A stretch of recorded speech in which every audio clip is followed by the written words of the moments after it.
Good morning. Welcome to Real Life on the Homestead in Ontario. I'm Marie, and I'm moving quickly because we got lots to do. Today is my first chicken harvest day. I have 60 chickens I need to harvest, and I'm doing it by myself. So I think I'm going to break it up over 3 days. Not that I can't do all of them in one day because I've done it before, but I like to let my chickens sit in the fridge and settle for a day before I freeze them. And I just find I don't have enough fridge space to do all 60. So first thing I gotta do is get the chickens out of the coop and into my cages that I bring down to the barn area where I do my harvesting. I am going to set up the camera at a distance. I'm not going to be narrating a lot because I got work to do, but I did want to share with you the work that's involved in harvesting your own chickens. And why do I do this rather than taking it to an abattoir? Simply because of trust. I don't know that all this work I've put into raising pure chickens, no antibiotics, no crap feed, I take them to an abattoir. How do I know I'm getting my chickens back? Some people say, oh, of course you're getting your own chickens back. But I have no guarantee. I'm not sitting there. You drop them off in the morning, you pick them up in the evening.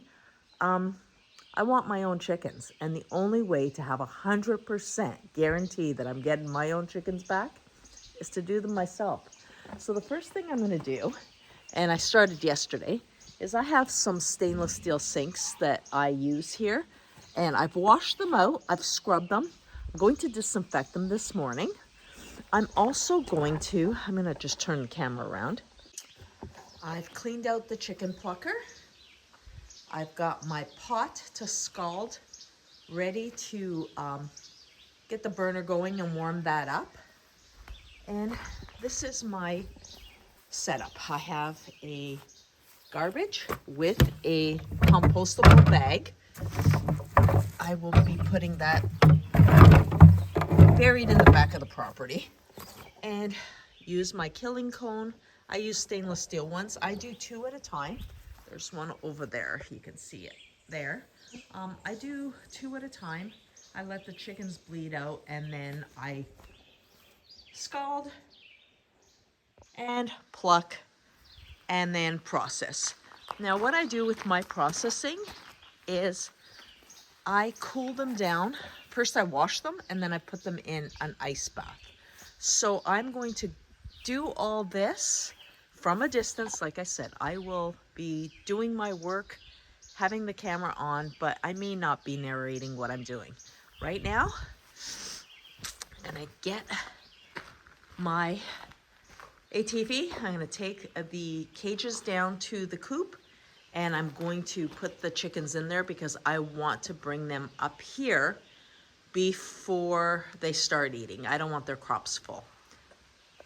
Now what I'm gonna try and do is get the larger birds, the males, and put them into the cages for harvesting first, because that way the next few days the smaller ones will get an opportunity to grow some more. I don't mind them getting water, but I don't want them eating and filling their crops before harvest. So I'm going to try to get them early in the morning before I actually feed them all and just when I'm letting them out.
I keep the chickens here in the cage before slaughter in a cool space, and I get to work.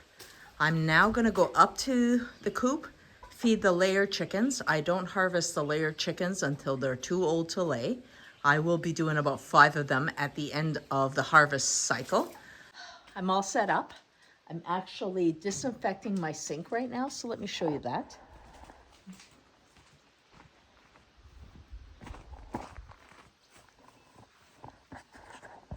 So all I do is put a little bit of bleach on my rag, wipe everything down, and then I rinse it. And I let it air dry. And that is a standard for restaurant sanitation. Normally it's like a very low part of bleach to water, but I am just going to, like I said, wipe everything down, rinse it, let it air dry. There will be no bleach left when the chickens go on here, but it will sanitize this. And yes, I do use bleach because I want to make sure that there is no issue with sanitation.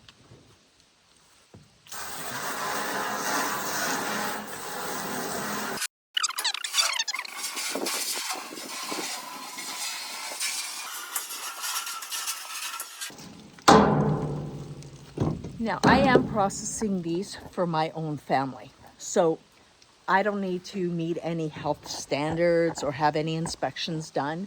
I'm not selling these chickens, it's only for my own family. But I did take a food safety course. And the reason I took the food safety course, not that I had to, but I was curious what they were teaching people. However, disinfecting work surfaces before and after processing meat is a smart thing to do.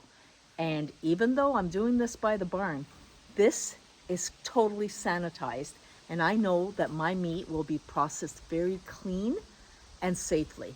And from here, I will go into a fridge to cool down the chickens. So they will air dry, cooling them off. And I have a fridge that I just use for cooling meat.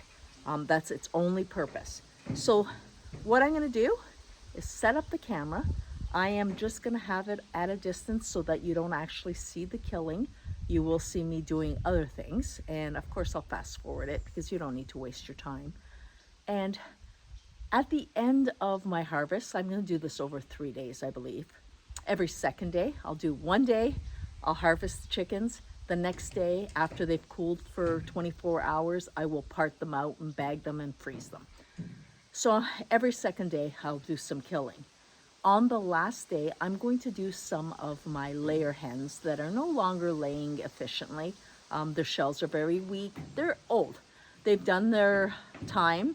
And what I do with those chickens is I make the best quality stock.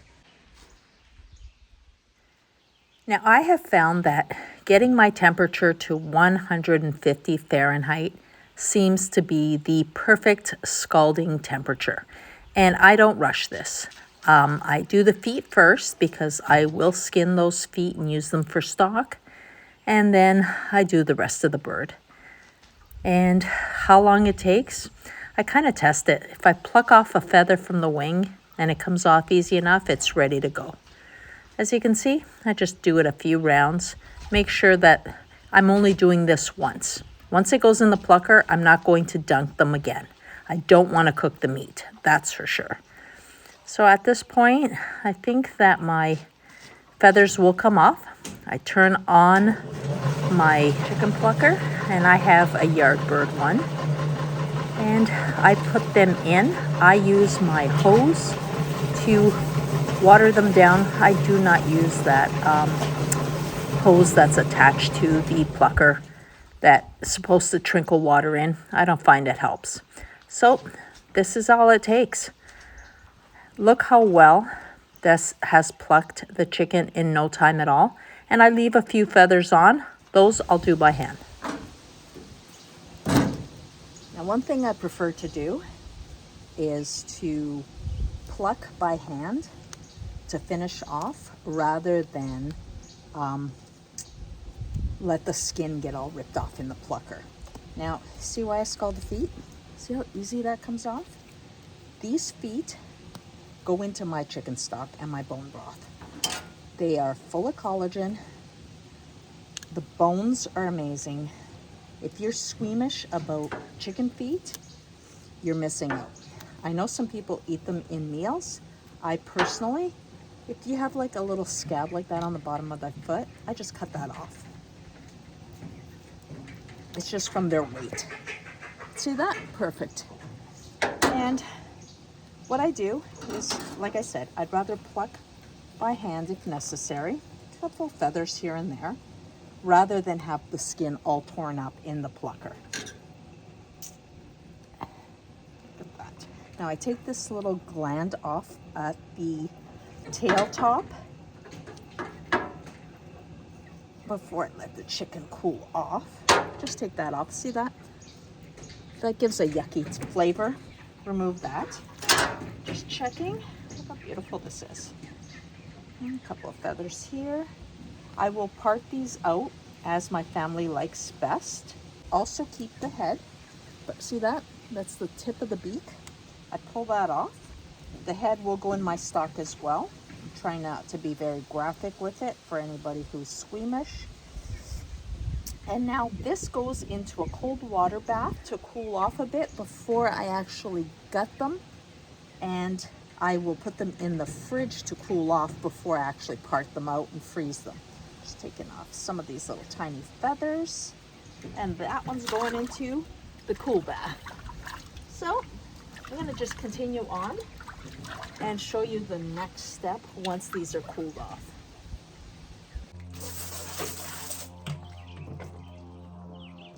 One thing I found about the chicken plucker is that little hose knob where you're supposed to put water trickling works for shit. So what I do is as the chicken's going around, I just spray with my hose and that works well.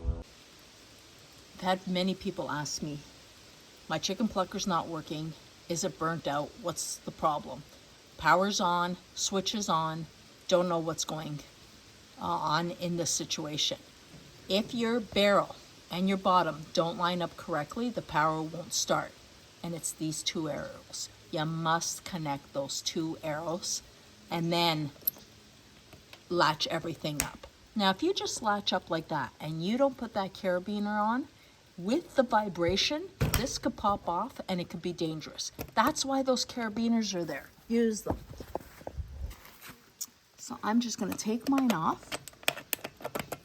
Now, one design that I found terrible about this, and I'm just thinking of things as I'm going along. There's the motor. There's the downspout from the barrel where the feathers and water come out. Comes right friggin' onto the motor. Who designed this? So what we did is we took one of our old sap buckets, took out the bottom, screwed it to the top, and created a funnel away from the motor. And then I just collect everything in this pan and throw it into my trash. By the way, feathers are amazing for your compost. So don't put them in a garbage bag and take them to the trash. Use them in your compost. So when I just keep going and disassemble and make sure you don't lose your carabiners, by the way. And then I'm gonna just take the top off. See all those feathers? Even though, one-handed, wow. Even though there's a chute, look how many got caught up.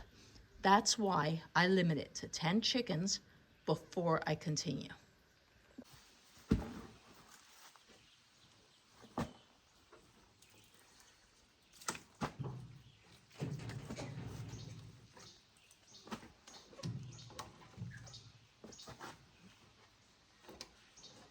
Now this doesn't have to be perfectly clean. It's just getting that major buildup of feather out of there. And suddenly the plucker works so much better. Like I said, my limit I found is 10 chickens. And then I can do this. It also gives me a little bit of the break from the process. See that? Still full of feathers in there.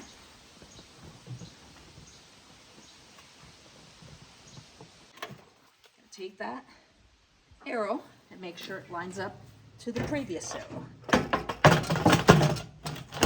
Or the arrow, not previous, but on the bottom of the drum. Start, grab my carabiners out of my pocket and put them on. This way I never forget to put any on because I put them as I latch.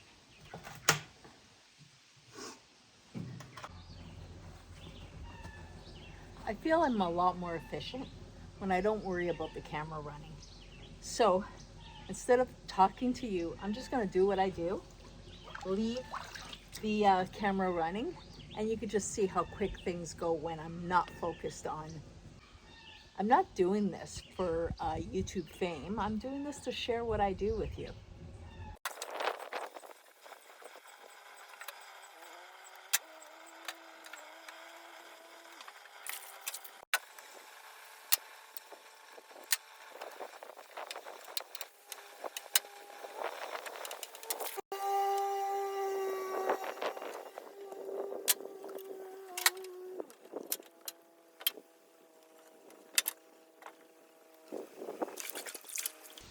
And just like that, we have 20 chickens done today. These are gonna cool off. As soon as they're cooled off, I'm gonna gut them. I'll show you the process for that. And these 3 heads that came off the chickens while they were in the plucker, guess what? I have 3 dogs and they're getting a special treat today. Yep. Cartilage, bone, a little bit of feather. This is good for a dog's gut. And again, I'm just gonna be having the camera running while I do this, just so that you see what I do.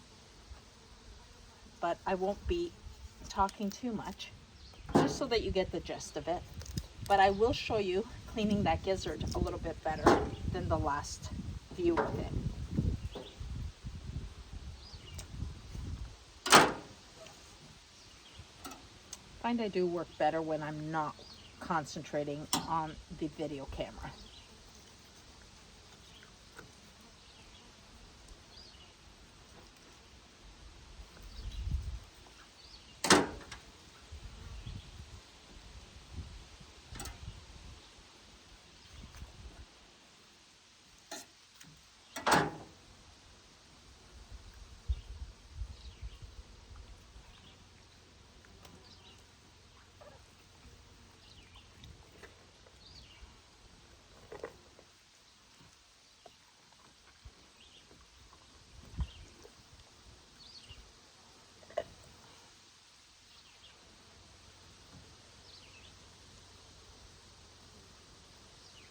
Now this I will describe to you.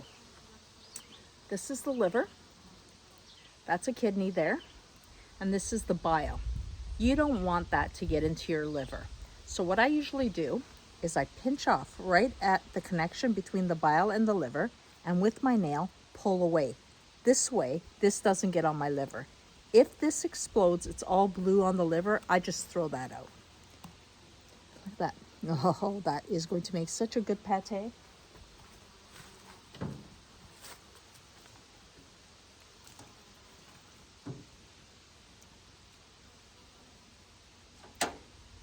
Now, those who do follow the channel know that I do a mainly carnivore diet. I sometimes deviate, so it's mainly carnivore, but I do eat my organ meat. Sauteed heart, delicious. Now, the gizzards, I enjoy them, especially these tender ones, and so do the dogs. So I absolutely clean out the gizzards. First, you remove all that fat that's around it, and then I just slice into the side of the gizzard, right to where there's that skin. That's the little pocket inside. I then peel with my nail apart, and look, there's an inner pouch. This is actually a good example to show you. There's that inner pouch. Remove that. Now, this gizzard is the muscle that grinds up their meal, and inside you'll have their food and a bunch of stones. They have the stones, gravel, inside that muscle. It works like a mill wheel, like, you know, a flour mill, grinding up everything so that it processes. Different type of stomach than a cow. Keep your gizzards. If you're not going to eat them, share them with your animals. Guts, no, I do not keep those. What we do with the guts is we bury them.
Well, that's it. That is 20 chickens, and now it's time for day one cleanup.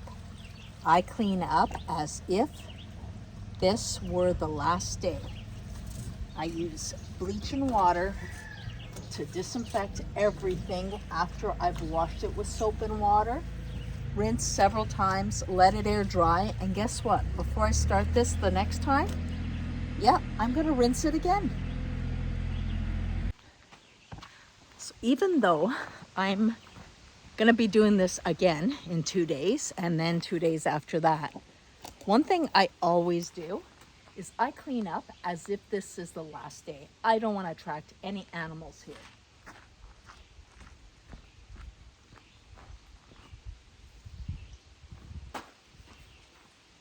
We have a coyote, fox, and whatever else, and I don't want them to smell that there are bleeding animals.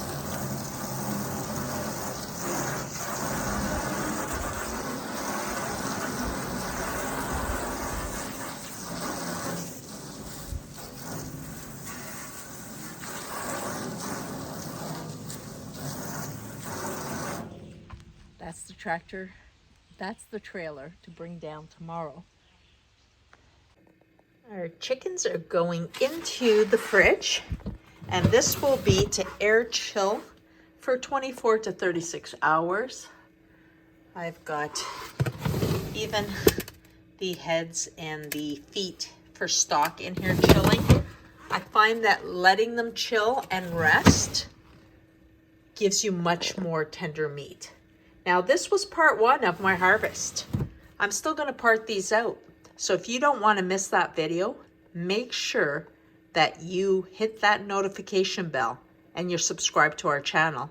And we'll see you next time when I part these out and seal them up to go into our deep freezer for the year. For now, we're going to let these guys cool off.